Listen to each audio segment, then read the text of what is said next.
دا وایي چې زما یو دوست دی، هغه تپوس کړی دی چې کله ناکله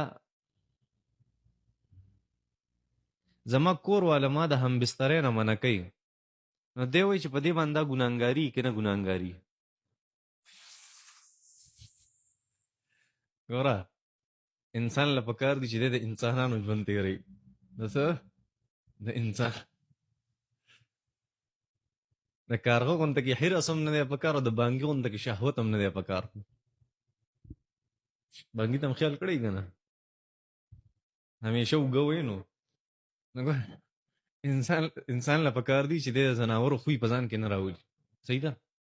په دې خبره تاسو پوه شوئ. زما دویمه خبره حدیث شریف کې راځي چې کله یو نارینه خپلې زنانه ته وایي چې کوروالي طرف ته راوبلي او فابت هغه انکار وکړي چې نه، نو سحر ټوله شپه د سحره پورې فرشتې په دې زنانه باندې لعنت وایي.